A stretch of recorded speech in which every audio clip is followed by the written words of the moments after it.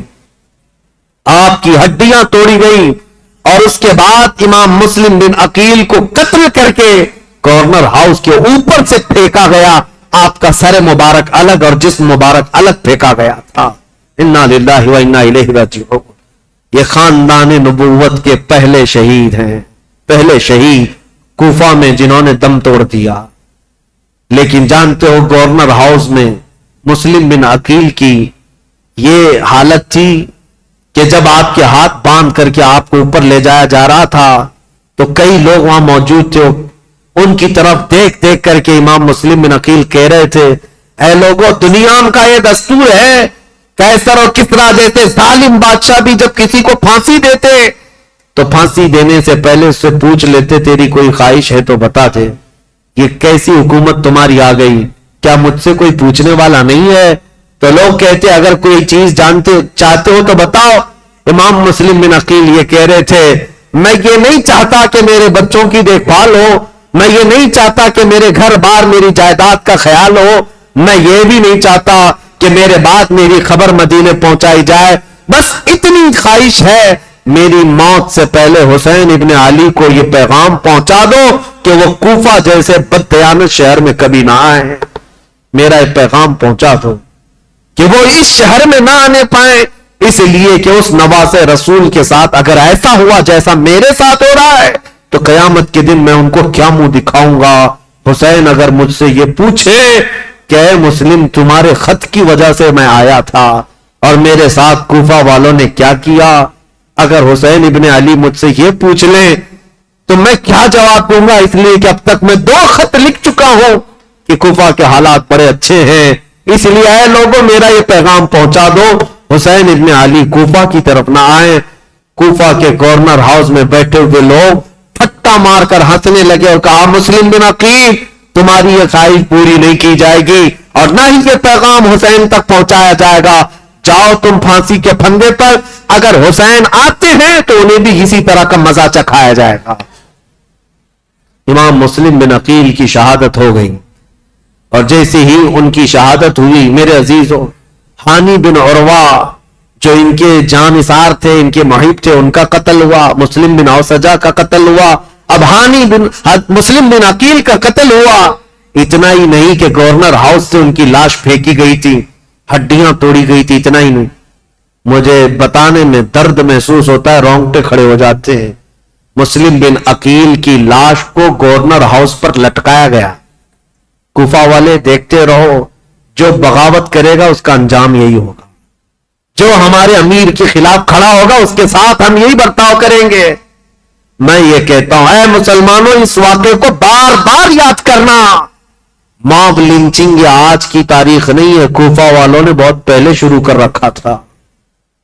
آج کے یہ کتے بھیڑیے جب کسی مسلمان پر حملہ آور ہوتے ہیں اور مار مار کر کے گوشت کے نام پر, گائے کے گوشت کے نام پر, پتہ نہیں کس کس چیز کے نام پر, کیا ہمارے ملک میں یہ حالات نہیں ہوتے؟ پہلو خان, جنید خان, پتہ نہیں کتنے ایسے نوجوانوں کو بے گناہ مار دیا گیا موب لنچنگ کے ذریعے, اور کبھی کسی کو گرفتار کر کے زبردستی ان کو مار کر کے یہ کہا جائے بولو ہمارے بھگوان کا نام. یہ سب جو حالات ہوئے, اور پھر یہ کتے ظالم کرتے کیا ہیں, ویڈیو بنا کر کے اس کو وائرل کریں اور مسلمان بھی شیئر کرتے فارورڈ کرتے رہتے ہیں. اور یہ ان کا مقصد ہی ہے کہ تمہارے دلوں میں دہشت پیدا کی جائے. ارے ان کے ساتھ اگر ایسا کیا جائے تو ایسا کر دیں گے, ویسا کر دیں, پھر ہوگا کیا؟ ٹوپی چھپا کر گھومو, داڑھی چھلا کر گھومو. نہیں, ہم تو سیکولر لوگ ہیں, ہم تو سیکولر لوگ ہیں, کہیں سے ہمیں مسلمان دکھنا نہیں ہے.